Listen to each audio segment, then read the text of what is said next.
let July be July, let August be August, and let yourself just be, even in the uncertainty. You don't have to fix everything. You don't have to solve everything. And you can still find peace and grow in the wild of changing things.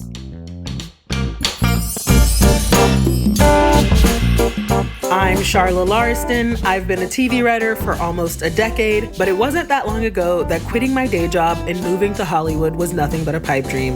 After lots of failures, many mistakes, and many lessons learned, I've now written for 7 TV shows, 2 features, and sold 3 TV pilots. I've done all this through imposter syndrome, burnout, and with zero roadmap. On the Working Writer podcast, I pull back the curtain on breaking in and teach screenwriters and creatives how to thrive both personally and professionally.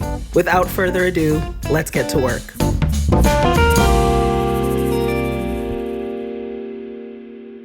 Before we jump into the episode, I wanted to let you know about my new Zero to Pilot guide.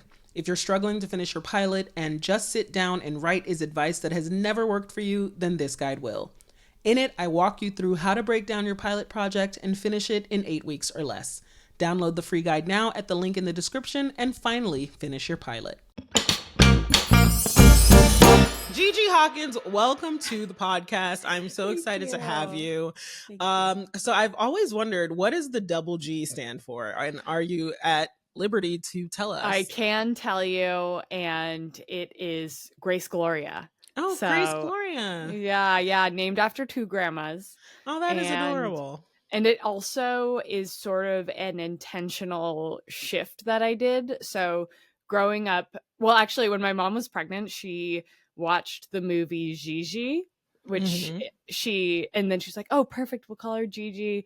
She didn't really realize that, I guess the film Gigi is about an escort and sort of some grooming, but it's also a musical. It sounds terrible. It's I watched the beginning of it recently, and it's a creepy old man going around, thank God or thank heaven for little girls. Oh my God. But it was the 90s. So but yeah, so I grew up, and when I was a little girl, I'd go by Gigi a lot, and then I rejected it for a while. Why? I think because I don't know why, but I just I think I was something about it was kiddish to me at the time. And then I started doing improv, and I brought it back. I was working this corporate life, and I think college and most of high school and middle school, I was going by Grace. And then in my corporate life, I was Grace. And then in my creative life, I was like, let's bring this back. This is fun. And then when I started to write and direct, I was like, I love the name Grace, but it's very feminine and soft is sort of the thing that comes to mind. And I was like, I don't want to be associated with that. And so I was like, and then also I was like, Gigi Hawkins, J.J. Abrams. That sounds similar. So that's already an association. And then, yeah. Well, brilliant. I have so many thoughts about what you're saying. First of all, I feel sad that you had to shun the femininity of your name away to feel safe in the industry. Second, and it's not, you're not wrong. Yeah. And it was truly a strategic decision. I was like, this is kind of less neutral, gendered. yeah. It was gender neutral, and I was like, I want the work to speak for itself. I love that.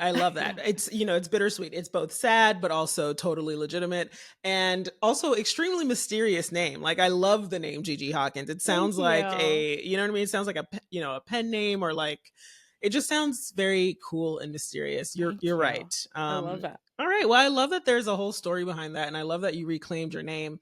I actually shunned my name as well in my early years. I think when I was 13, that age where you kind of want to forge your own identity. Yes. And I just felt like Charla was so different from everybody else's name. I just did not want to have such a different name. And now I of course embraced it so much. I wouldn't want any other name. What was your, what name did you move to when I was not creative? Charla? I was not creative. It was just C or Char. I do like that. I still like they were cool. Yeah. But I didn't It's interesting though, our forming our identities shifting and sort of I just saw Inside Out too, so I'm like, of course a Oh my God, I 13-year-old want to is like see in. it. Oh my gosh, it is. Yeah. It renewed. It was so invigorating as to watch it as a filmmaker, and it was structurally beautiful, but also just like goes right to the heart. Oh Yes. Yeah. God, I liked it better than the original, and it's been Oh, cool wow. to hear, getting to know the screenwriter Meg LaFauve, who does the Screenwriting Life podcast. I mean, it's a parasocial relationship. I don't know her, Sure, I get but it. I'm sure people are like, Charla, I know you. I listen to your Yeah. podcast, and you're Yeah. like, I literally have never met you before. Yeah. But that's how I feel about the screenwriter of Inside Out, and God, it just took me right back to age 13 when there's so much stuff happening and juice Yes, coming out. absolutely. Well, that Juice speaks is very coming out everywhere. highly. That speaks very highly of it. I'm not going to even comment on the sexual nature of that comment, but Yeah, I know. I said that, and then but it's true. I'm like, juice is coming out every pore, every hole. It no. was a time. Inside Out 1 was extremely, extremely emotionally intelligent and Yes. profound. And like the people who wrote it clearly have an understanding of emotions and I would even say trauma and, enlightenment and all of these things, because like the message in Inside Out 1 to me was so beautiful, befriending your anger, befriending all of your emotions essentially, Yeah. and all of them being important. I love that. So the fact that you said it's better than 2 is better than 1 speaks very, very highly of 2, because I thought 1 was insanely good.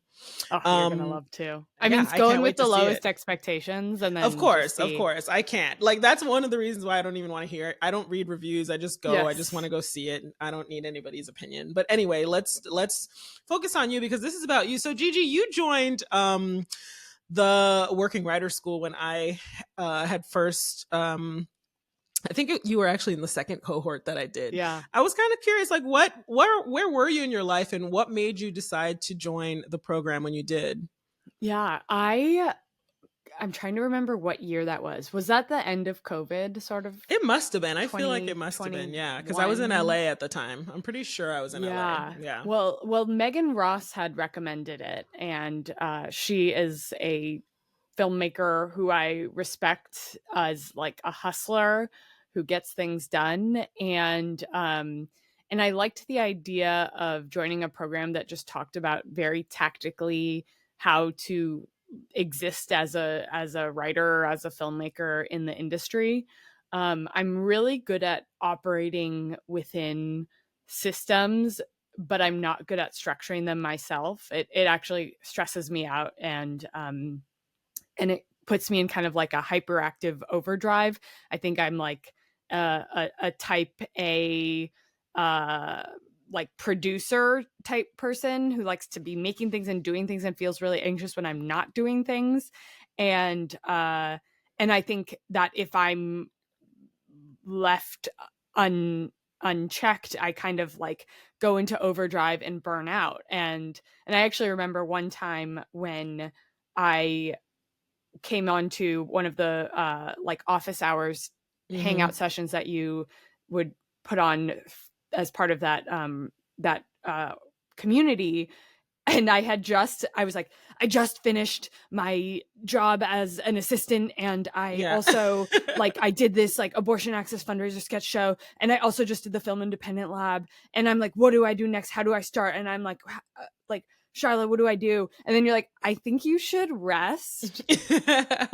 I think you should take a break. And I actually gave myself, I think, a week or maybe 2, and it was absolutely necessary. And so, yeah, I came to it to have some kind of guidance like that, and almost like get third party permission to figure out what a sustainable way of living and working and managing your own career, what that looks like. And it was so refreshing at every stage. Like it was just very refreshing. And I think you created like a curriculum and like a space that was very like accepting of acknowledging anxiety and our sort of need to be doing, but then also giving us permission to rest. And that was very important to me.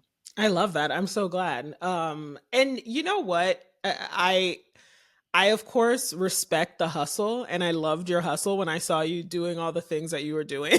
Thank And you. I think that there's, periods in our career where we have to be like relentless. I Yes. think there are moments where you have to like take the, what do you call it? Take the horns. Yeah, take the Take bull by the the horns. bull by the horns. You Yet I gotta get an take, image of a car for some yeah. reason, but like you're taking the wheel. I know what Yeah, you mean. take Yeah, the wheel of the totally. car. There's Yes. parts of your career where you gotta be relentless when you have the energy, when you have the circumstances. Maybe you don't have kids yet, maybe, or maybe you just have a burst of energy. Maybe you're super inspired. Like there are moments in life where you have to seize the opportunity. But when I was listening to you and knowing my own history with burnout and my own history with overachievement, like an Yes. overachieving drive, a relentless inner critic that Mhm. never even understood the concept of rest. Yeah, Like, yeah. like Rest it's is not only, okay. yeah, not only is rest not okay, like rest is not even a part of the equation. Like Yeah, it's, you know what I mean? And totally. just having had that experience and being so, I just so related to where you were and what you were doing. And just knowing that, like, because I never even had the concept of inserting rest in Mhm. my pursuit, I completely burned out. And I just feel like because we enter this incredibly unstructured career where we're the ones who are generating all of the work for ourselves, Mhm. we're literally, quite literally, creating a career out of thin air. Yeah. And that requires a tremendous amount of energy, but it also requires a, how would I describe it? I would almost say like a stewardship, if Mhm. that makes sense. You know what I Mhm. mean? Like, because no one else is structuring our days for us, that means that um we have to be caring of our own need for rest and rejuvenation. And Yeah. like, and I think that, like, I'm so respectful of the hustle, but what I realize is that, like, you just can't give yourself to the craft when you have nothing left. Like, Absolutely. and if It's you don't prioritize rest and structure it for yourself, literally no one else is going to do it for you, because that's just not how this career works. right, right. Yeah, And the ironic thing is like we have, if we look at our behavior, we've gotten to this place of success. Like we are rewarded for the hustle absolutely. usually. So it's so counterintuitive to do that. And like we're operating from this place of like survival lizard brain, and it's not sustainable. And it's been very hard to learn how to build in rest into my regular days. And I think I'm learning. And I also think, this last year I wrote and directed my first feature, which was a micro budget. So it was like, thank you. I So uh exciting. Silent that for clap. yeah, silent For clap. It was anyone who can't see. Yeah. gorgeous. But it was like it I was running on fumes for lots of parts of it. And I found myself in these moments of post production where there were lulls, but there were things that needed to be done. Sometimes I would just shut down and I would just go and watch Survivor, which was great because I was like, they shot Survivor on an island. I shot my movie on an island, Oh, wow. but also like this isn't narrative. It's not. And I'm like, I just escape into that world and like needed to shut off. And it became almost like a crutch procrastination thing where I For was like, sure. I like knew in my head that I needed to be doing something and moving this thing forward, or somebody is waiting on me. And like this was really towards the end where I was like extra burnt out, but I was like, I can't do it yet. I was like doing this weird like anti-productive procrastinating. And yeah, and I think it was because there was just no built-in rest the whole Yeah. time. And so that's like a huge learning for me. I think, to your point, I've been able to label the idea of the ebb and flow of like, there's the times where you need to hustle and there's the times where you need to rest. I really think that being a creative person, it's like a seasonal thing. Like, you're in productivity season, you're in reset season, you're in like learning season, and that's how I feel like things are unfolding. Absolutely. So I'm very first of all, congratulations on your movie. Thank you. Very exciting. And I'm very curious about this movie. I'm curious about, how it came about, how you funded it, and where it's going, and why you were running on fumes while you were doing it. Like, Yeah. what was going on in your life? So tell me everything. Okay, so it's June 26th, 2024, as we're recording Mhm. this. And let me just go back 1 year ago.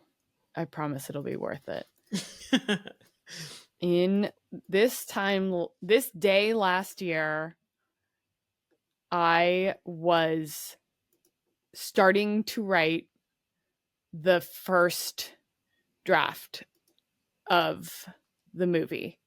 Oh, that's a fast turnaround. Wow. Yeah, that's sort of a crazy turnaround. And I guess I had been a couple weeks into writing. I think I started writing in early June. I had turned in a draft of another feature on May 30th. And but I had, okay, so the way that it came to be was I took this micro budget producing course through the Gotham, which is sort of like Film Independent in New York. And the big takeaway was like, write something that is to your superpower that you have. So like, what do you have that nobody has access to? The instructor gave the example of like Kevin Smith and Clerks. He wrote micro budget indie film that takes place in a convenience store. And so I was sort of thinking, what do I have access to that nobody else does? And there were two things. One was I had a group of people that I really liked creating things with. And then the other was I had access to this location on an island in Panama, but only till the end of the year. And my stepdad, who's like this British expat, like traveled the world, he lived there for 16 years, and like I have these pictures of him in the 90s, like with spiders on his face, and he's just like a crazy man. He's actually inspired one of the main characters for the movie. But I was like, okay, this is a superpower, like this beautiful location. And the house that he built there that like has become a Airbnb VRBO source of income for my family, they were selling it. And they've been trying to sell it for a while, but like it felt like this was actually going to go through. And so I was like, hey, Peter, hey, Mom, like, would it be crazy if like we made a movie down there, like just, a small crew? And I envision it being like a sound guy, the camera guy, the producer, me, two actors. And he was like, my stepdad was like, let's do it. And my mom was like, let's do it. And that sort of went. And then I also pitched the idea to all the actors, the DP, the producer, these people who I liked working with. And everyone said yes. And my DP, Ryan Thomas, he said to me after this first phone call, he was like, don't let this dream die. See you in Panama. And I wrote that at the top of my notes app, and I was just like, okay, I got to do it. I love and that. I was like, this is going to be like, I'm my grad school. So I was like, I'm going to give 30K and we're going to make it. and then it became something bigger than that. So it ended up being like an ultra low budget, according to union standards. Of course, we were shooting in Panama, so it was like outside of those trajectories, but we or those guidelines, but we did treat it like as if it were a union production. And I was writing within the parameters of what I knew we had and who would be acting in it. So I like created a characters based off of these actors. And then I started like getting additional fundraising. I hit up like everyone from my network to be like, I'm doing this. We got fiscal sponsorship through the Gotham, which means anyone who donated would get it as a tax write-off. And then people who donated through like Google, it would be matched, or any organization that had like a match. So like they donate $100, it becomes $200, and then a fee goes to the Gotham. And we raised enough. Oh, and then I ended up, so I had a whole career before this, like working in the corporate life. And one of the best things that somebody told me when I was in my early 20s was max out your 401k. And so I had done that, and I like, when I was working at Google in my 20s, which also had matching, and then they say, don't touch your 401k until you're retiring. Well, I had this opportunity to make this movie, and there was momentum. So I like went into my life savings that I pretended for a long time didn't exist. And I just used that and put it into the movie, which, I think people say like, don't do that. But I'm also like, well, people go to film school and they open up their 401ks, or they use it to buy a house. Like, this is an investment in me and my career. And so I just was like, life's short. Yep. Go for it. For you. Somebody recently in my family like was diagnosed with cancer, and I was like, fuck, life is so fucking short. Yeah. And if I had known this last year, I wouldn't have made the movie. So I'm like, thank God I just went for it and didn't look back. And there was this like constant uncertainty around how it would pan out. At every stage, there were things being thrown at us. But I think as a filmmaker, as a director, you kind of have to have two things happening at once. Unwavering confidence that you will finish it and it will be great. Yeah. And then a very realistic look at what you have to do in this moment on this day to keep it together. And yeah, it was just one step at a time. And so I think the consolidated timeline and the small budget, they say good, fast, cheap. Yeah. I think we got good. I think we got fast. I think we got cheap. But I think the fourth element of that is emotional toll. And I think that was sort of like the thing that like I had to give was myself again and again and again, and dig deep and dig into the reserves, and sometimes become like a shell of myself, just like watching Survivor in the middle of the day to feel something, or maybe feel nothing. So yeah, that's kind of how it came to be. And we're like 99% done. It's just those sort of like finishing touches, which is very exciting. What's the movie about? The movie is about a woman named Teresa who goes on a delayed honeymoon with her handsome golden boy husband, and something happens on the way down where she becomes sort of like disillusioned by his people-pleasing nature. And in a Hail Mary attempt to like feel something in the marriage, since she doesn't want to face her own actual feelings about it, she convinces him that they should seduce the rental host, this expat who lives on the island. So it's sort of like a White Lotus-y, I love it, dark comedy relationship, menage a trois. Holy crap thing. How did this idea come to you? You're not married, I don't think. I'm not married. I'm not married. I do have a lovely partner who I really love him. I really do. No, I'm glad. He's also a director, so like he was so helpful. He was like fundamental for like supporting me and cooking me dinner all the time, and letting me cry to him a little bit along the way. But I kind of based it around this actor named Madison Lannacy, who I've worked with before. Like, we've done a short that she wrote. I directed it. She starred in it, called Yes Daddy, that premiered at Mammoth and went to Holly Shorts, and people either love it or don't know what to do with it. And it's my favorite thing that I've made up until making this movie. And she's really good at like kind of like monologizing in this like about like she's really good at millennial ennui. you Mhm. know, like this kind of like, oh, is this like what it's gonna be? Well, okay, I'll give me a pina colada. And that's like such a bad impersonation of her. She's very funny. And so I knew that I had, and knowing that like I'd be working with her, that was one of our superpowers. And so like I was wanted to create something around this character, or this character that I knew she would nail. And we had originally cast this guy named Scott Monahan to play the husband, and they had great chemistry. He was also in Yes Daddy, and we had to recast him due to a scheduling conflict. But like, I was like, okay, what are these two characters, and like what could be a conflict that makes sense on an island in Panama? So it was kind of like reverse engineering the idea Right. based off of like this element, Panama.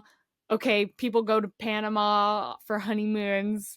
Subconsciously, like I knew this as, you know, having grown up going to Panama, and like knowing and going to Bocas del Toro specifically.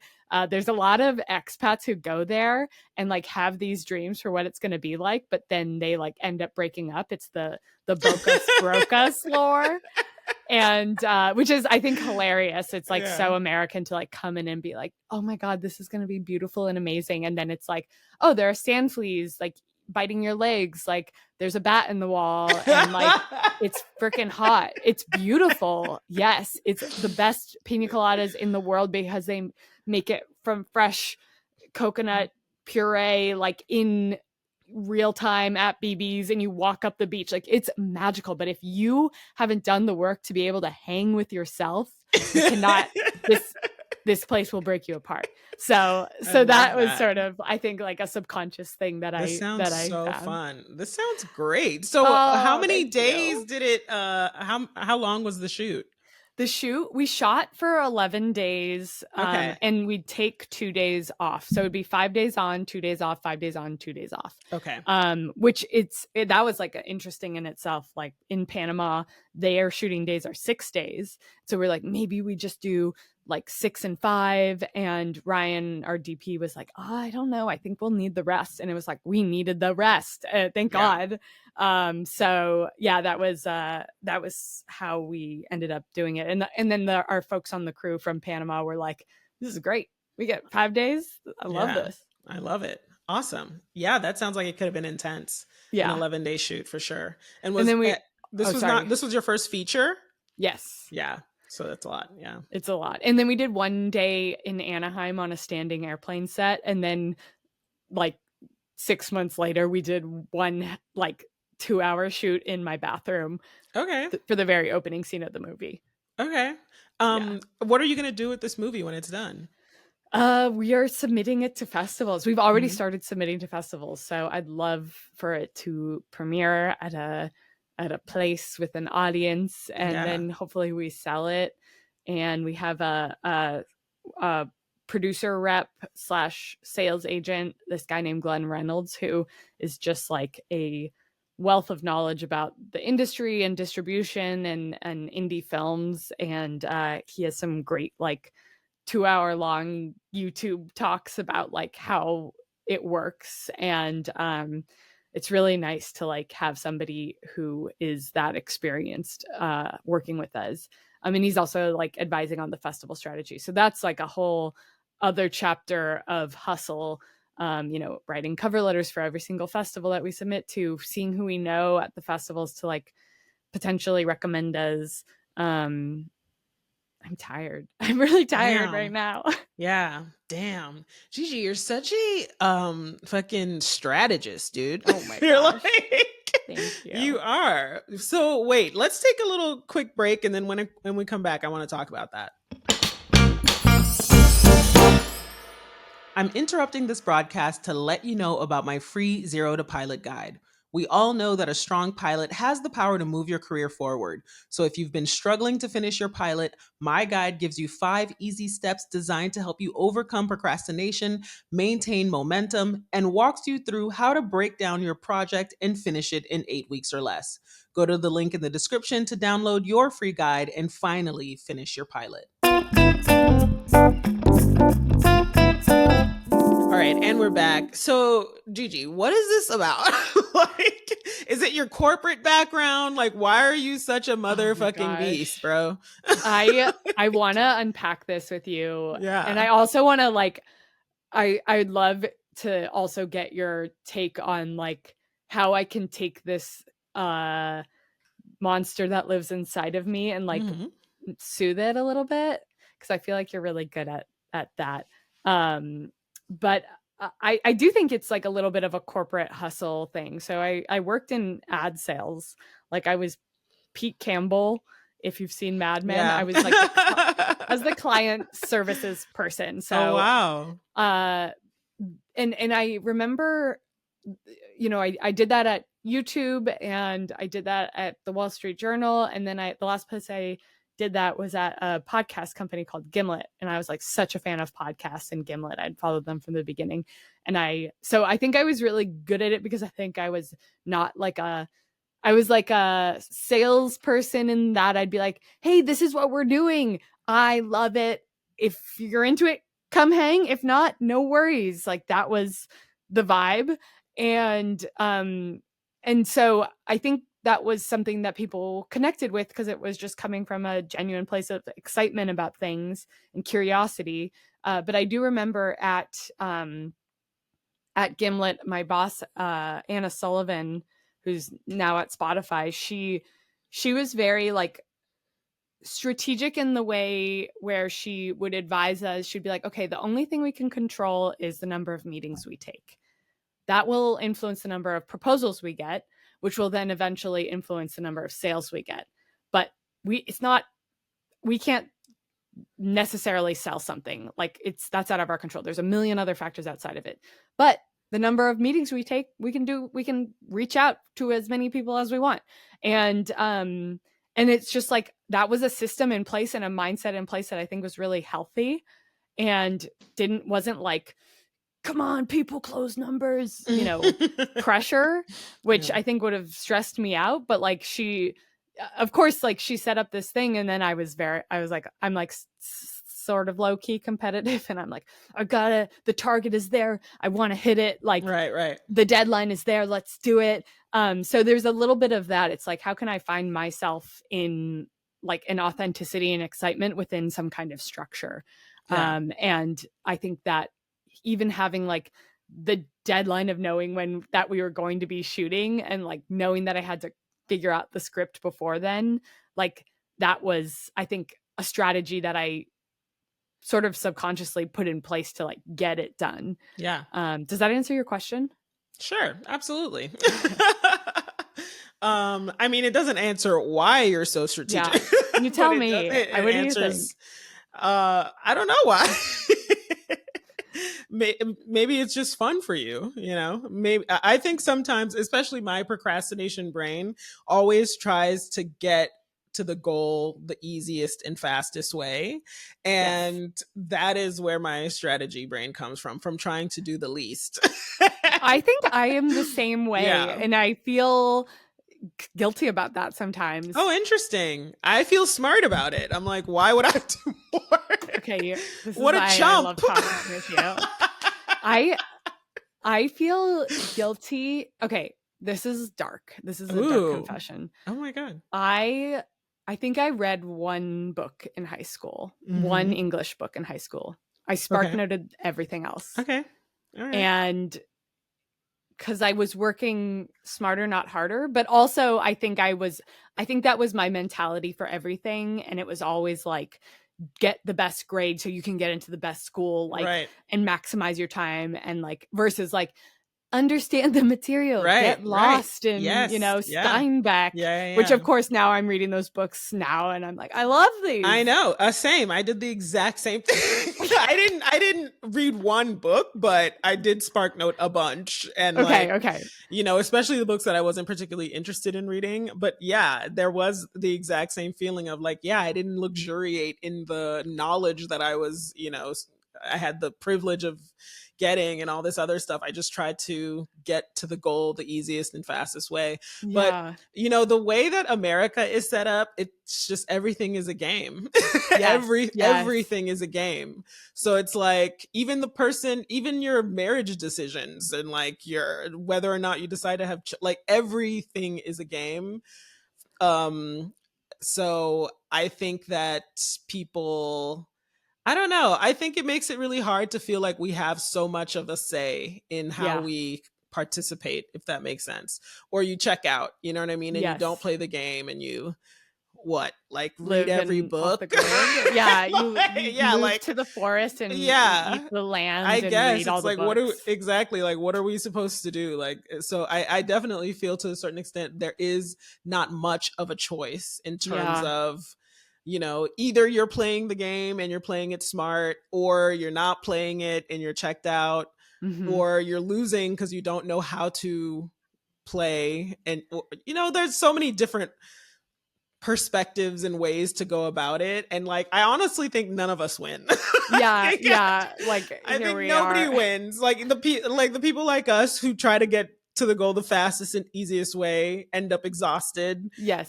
end up sometimes unfulfilled, Mhm. sometimes empty, because we've never actually learned to live on our terms, actually know what we actually like and want. We're just Yeah. always playing some game and always, trying to it is a survival brain kind of thing. It's actually really dark and deep, and it's true. Yeah. I don't know how we got here, but I'm glad you did your movie, and Thank congratulations. you. It sounds like an amazing feat. I And do it wanna sounds like you're doing great. Yeah. Thank you. I do wanna, like, specifically give us a little bit of credit for, like, even if the path that we're taking to get to the end, like, if that's our way of structuring something to get it done, it's like, if we can find a way to, like, create the space to do it and, like, let our creativity live within that. I read this book last year called, A Swim in the Pond in the Rain. It's, like, George Saunders. Yeah, I love that. It's Hmm. so good. Um and he kind of, I think I had this myth of creating and writing and screenwriting and filmmaking being this thing where it's like very premeditated and everything is like meditated on. And I think in his book talking about just like his process of writing, there are two things that stood out to me. One is just like the idea of kind of letting it flow and following your bliss a little bit, which I think sometimes when I create structure of a deadline, it lets me sit in the space where I'm just like, I'm following my bliss because I'm like, I have to write, so I'm just gonna write. And then it's like kind of like takes the scrutinizing, meditating on every single word thing out of it because I'm like, I just gotta get this page by Yeah. the end of the day and like something comes out. And then this part I like love. I love what he said. But the sort of like revising process and picking it over, and then he says something about like the choosing, that's all we have, and like that is kind of what makes us us and makes our voice our own. And and then and that resonated with me because I'm like, yes, I'm like revising a draft, but like I am choosing the word to be this, or I am choosing the character to say yet no versus like no. And like that choosing, like that made me feel like, oh, this is work, this is creative work, and this is like nourishing and true to me and in my voice.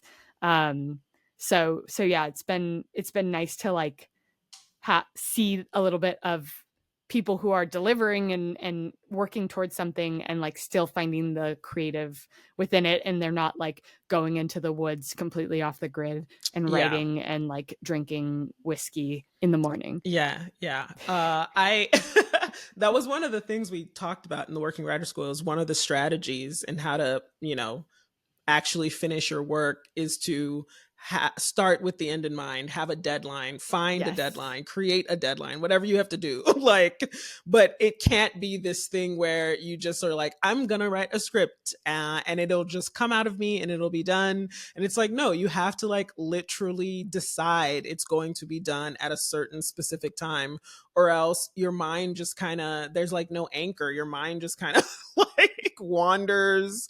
And Yes. like this idea that people are writing in the woods with whiskey is just like such a Reading like all the old books. timey. Yeah, like it's just so old timey. I don't know who gets to do that. Like maybe Stephen King. Stephen King seems like he gets to do that. Yeah, yeah. Yeah, Yeah, quite literally. literally. Yeah. In the mornings, first thing. I actually think I took you had this beautiful like sample calendar of writing Yeah. and like working at the day, and I've modeled my calendar when I'm in my writing season. I love I that. model it after that, and I have these guarded chunks. So I took a page out of your book, I took a page out of Stephen King's I book, and I love write that. I first thing in the love that. morning I love and that. those chunks. Um, Yeah. I'm actually curious to hear about like sort of the evolution in this new space that you're working in and how you're working with people. Ooh. I'd love to hear about that. Oh, thank you. It's been a wild ride. It has been a wild ride. I Yes. actually think that it has like it's been honestly like a very spiritual experience for me. Like Oh, I amazing. can't deny that. And I try to express in, in my teachings and things like that about like the seriousness of burnout and how I really, really want people to avoid it. But part Mhm. of me almost thinks that like it is a necessary experience, you know what I mean, to teach Mhm. you the ways in which you're not caring for yourself, in the ways in which you're like, you know, abandoning yourself or dismissing yourself or like not even prioritizing yourself and things like Yeah.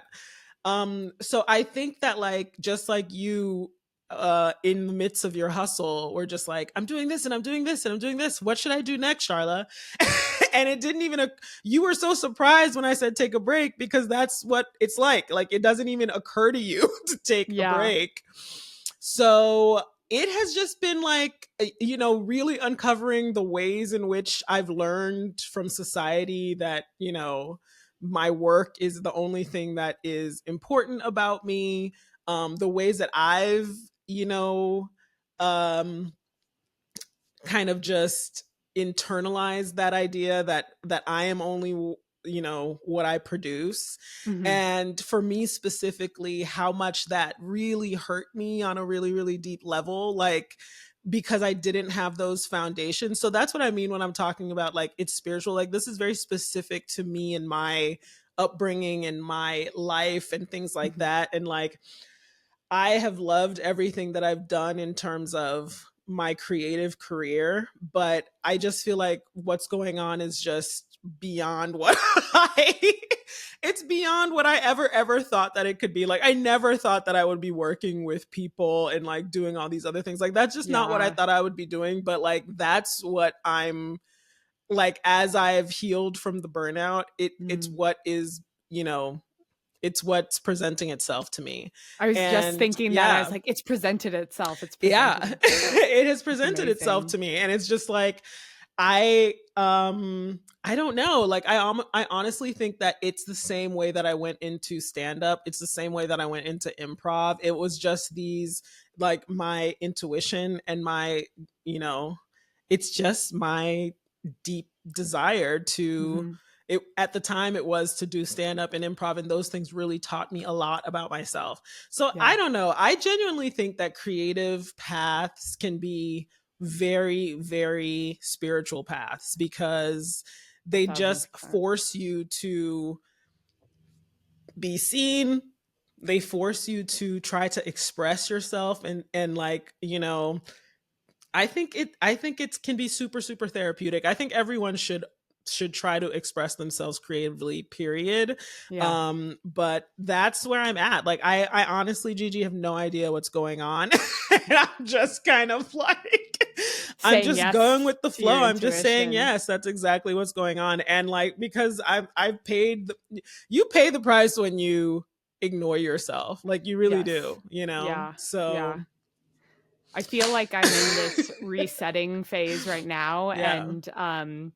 and there has been some price paid for not ignoring myself or like having to like push through. And again, I'm like, no regrets. I'm so happy with the fact that this movie exists, and it has been just a learning, an incredible life learning and teaching me about myself, and humbling at so many stages. And I just feel so much like gratitude for the work, for how it has also presented itself, and how the people who have come together to create it, like it is so much bigger than like the script that it was or the file that it lives in. It's about like the people who brought it together have made it what it is. And but like, in this phase of recovery, I found um this quote it's a poem on Pinterest. Can I read it? Yeah, I Well, love this. um it's it's uh it's so here we are at the end of June, and then I made this the background of my phone home screen. Yeah. But it says, let July be July, let August be August, and let yourself just be, even in the uncertainty. You don't have to fix everything, you don't have to solve everything, and you can still find peace and grow in the wild of changing things. And then it says MHN, who I don't know what that is. But I love it. I love it. that. And it That's was beautiful. like Yeah. permission again, like the universe, you gave me permission I love in that. 2022. Yeah. Now I'm getting permission to let July be July and August be August. And knowing that, like, if I'm not hyper managing everything, like there's still growth, there's still value, there's still all these things to be had. And I was like, oh, thank you, Pinterest universe, for I love presenting that. this to me. I love that. But you know another thing it is, Gigi, it's also like we've gotten off the rails. I love it. Now we got into spiritual talk. I didn't Yes. know you were recovering, and I'm assuming you were recovering from burnout. Yeah. I mean, I'm still in it, but I Yeah. did just take a month of it was traveling and partial vacation, Oh, wonderful. and it was nourishing. And I I'm like, love that. so yeah, I love burnout from the last year, and like this health stuff, and with my family member that has just totally changed my life. And Right. yeah, so I think that if we had recorded this podcast 2 months ago, I would have been like, like Yeah. a scared chihuahua Yeah, you being do. like, You are very chill. Yeah, you seem very rested. But what I was gonna say was that rushing energy is so like anxiety inducing. Like, Mhm. so now I've been very conscious about slowing down whenever I'm rushing. Like, even for example, when we were recording this podcast, I was running 10 minutes late because I'd gone to an exercise class, a hit class. So it was just like, yeah, instead of rushing, let me just ask for 15 minutes so that I can come back and shower and like, prepare, And take a set up breath. take a breath, set up my space, and not feel rushed, because then it's Yeah. going to ruin the energy of the actual podcast. And I also think like the rushing energy is kind of a repellent to manifesting the life we want, Yeah. Yeah. because I feel like there's like a distrust in rushing, and it's just like, you can take your time, you can Yeah. go at your own pace. Like, as a matter of fact, like, I think that that's the only way to do it, really, because if you're doing it in a rushing way, you're burning yourself out, you're stressed out, you're not going to be doing it in a way that is generous because you're not even giving yourself enough to give back to the process. So I think there's a lot of wisdom in slowing down. So that's really great. I'm glad you did that. Gigi, you're absolutely motherfucking killing it, dude. Oh. Like, you're killing it. You finished your first feature. What a wonderful accomplishment. Thank you. What's next for you aside from submitting to all these festivals, and like what do you have to, I guess, leave with the creative community? Um, I so appreciate you like acknowledging the the excitement. I feel so excited about this, but I also want to be very transparent about like where I'm at with my career. I like financially, I'm not killing it. Mm-hmm. I am like I pay the bills with no film school, uh and that's part-time, and then I take on things here and there. I have not been paid as like a working screenwriter in any mean by any means. And so, I think it's very easy to be like, that person made a movie, they're probably set. But like, it's tough times right now. And so, I'm trying to like figure out how to pay rent. And I was actually just looking at like, there was this like dandruff shampoo brand that wants an editor in house, and I was like, I should just reach out to them and be like, hey, if you ever want somebody to direct something. And then I was like, should I reach out to be like, hey, should I edit stuff? But like, I don't know all the Adobe suite. I just know Premiere. So yeah, like I'm hustling to figure out how to pay the bills, but I think I am going to be letting myself take on a job that's like a restful job versus like one that uses my brain, I guess my executive functioning brain, because I want to preserve that for writing my next projects. Yeah. I just started writing a script idea that I've been sitting on for a while. I have like 25 pages done, and it's really fun to be writing again. I love this phase. And then the other things that I'm up to are I put out some feelers to the people that follow me on Instagram, which is, not a huge number by any means, but there's like some really cool creative people on there. And I was like, would you be interested in doing a kind of like year-long workshop that's focused on finishing something? So taking a big ambitious project and finishing it, inspired by the movie, and just doing it and figuring it out. And a lot of people responded to it, and I put together something preliminarily. Is that a word? Mm-hmm. Sure. And so I think I might do some sort of like one-off coaching around that. Oh, very and cool. Hopefully to balance like I feel like this is Rick Rubin's book talks about this, but like there's two types of creators. There's dreamers and finishers. Mm-hmm. And I'd hope that like this type of work would let dreamers finish and let finishers dream, which feels like just like a very nice compliment to your work as well. So yeah, that's kind of like the things that are keeping me moving forward, and spending a lot of time with my family and soaking up. But I guess the real answer is I'm letting July be July, and I'm letting August be August. It's keeping it real. She's letting July be July and August be. I love that. Me too. I love that. That's wonderful, Gigi. Well, that is delightful. That's wonderful. Would you like to leave anything with the creative community? Oh yeah, let July be July. Let July be July. Is that the message? Yeah. Maybe I think let one be one. At least if you can, let July be July, or let August be August. Give yourself that time to rest over the summer, and know that it is not a waste of time. It is in fact absolutely nourishing for your creative soul.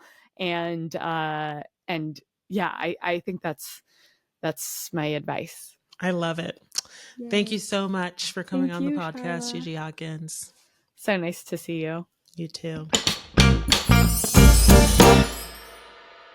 What an absolutely stunning interview with Gigi Hawkins. I'm obsessed with her. I hope you enjoyed this, and I hope, as usual, that you got a lot out of it. Until next time, get out there, get to work.